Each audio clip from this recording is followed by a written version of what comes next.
Jana kuna kiongozi amezungumza baadhi ya mambo ambayo pia hana uelewa nayo. Sasa mimi ninamtaka yeye ajielimishe zaidi, hasa katika mambo yanayohusu uchumi. Aujue uchumi.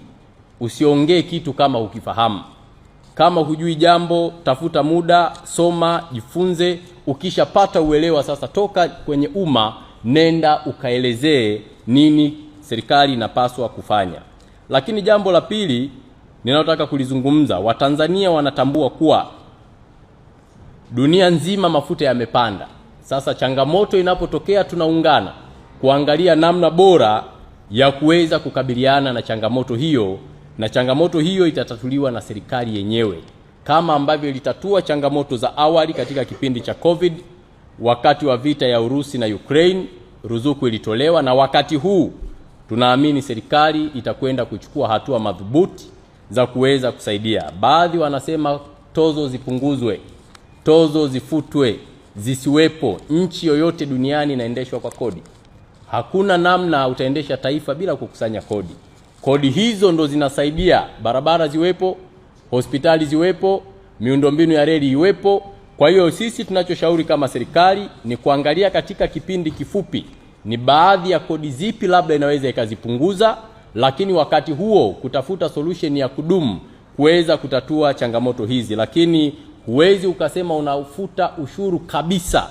Hapo ni kuwalaghai wa Tanzania. Hilo jambo hakuna nchi imewahi kufanya duniani, lakini kwa kuwa viongozi na wanasiasa wanataka political mileage, basi yuko radhi adanganye, yuko radhi aongee uongo, yuko radhi apotoshe, ili mradi lengo lake liweze kutimia. Hivyo mimi ni muombe sana ndugu yangu na rafiki yangu sana Heche, amtumie zaidi mwenezi wake, ana maarifa makubwa yule binti Rupia, na ndiye msemaji wa chama kile. Atoke akaseme, sio yeye kusema kila wakati kama kiongozi mkuu wa chama chao. Nadhani wana mtu ambaye ana uwezo wa kufanya na ndilo jukumu lake, basi aende akatekeleze hilo jukumu. Yule dada yetu Rupia ana uwezo wa kusema mambo mengi.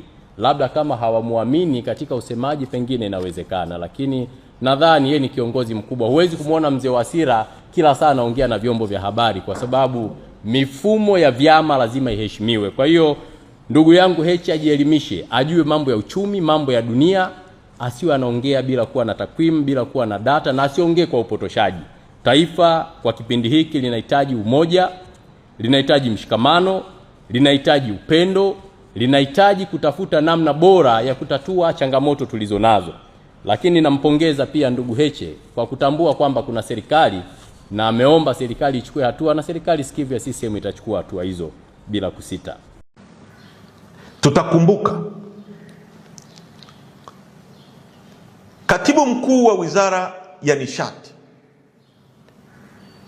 anaitwa Bwana Mataragio, alitoka na akawaambia Watanzania kwamba bado tuna hifadhi ya mafuta ya kutumia kwa miezi mitatu.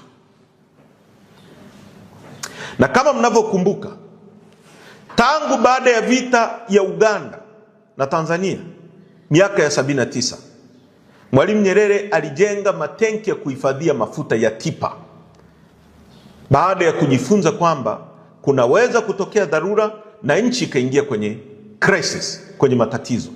Mwalimu akajenga matenki ya kuhifadhia mafuta ya Tipa ambayo yako Kigamboni, na matenki haya yamekuwa yakihifadhi mafuta ya ndani ya nchi na mafuta ambayo yanasafirishwa kwenye nchi ambazo zinatumia bandari yetu. Na ndiyo maana katibu mkuu wa Wizara ya Nishati alituambia kwamba kuna mafuta ya miezi mitatu. Sasa kama tuna mafuta ya miezi mitatu ambayo huu mgogoro ulipoanza huko yalikuwa tayari yako ndani ya nchi, inakuwaje hayo mafuta yapande bei ghafla kabla ya ingizo la mafuta mapya ambayo yameingia nchini? Lakini vile vile kuna swala ambalo la makatel, watu ambao wamejimilikisha uchumi wa nchi yetu, wanaonunua mafuta na kuagiza mafuta kutoka nje. Kampuni moja, tuna taarifa ambazo tunaendelea kuzifuatilia kwamba kampuni moja ambayo inaubia na watu wakubwa walioko serikalini ndiyo ilipewa tenda ya kuagiza mafuta peke yake na TPDC, na yenyewe ndio ina control kwa monopoly bei za mafuta na kusababishia Watanzania matatizo makubwa namna hii. Kwa hiyo hitimisho, Chadema tunasema nini na nini tunachotaka kifanyike kwa haraka. Chadema inaamini kuwa watawala dhalimu wameshindwa kuchukua hatua madhubuti kulinda wananchi dhidi ya hatari za soko la kimataifa na mifumo dhaifu ya ndani inayochangia kupanda kwa bei hizi.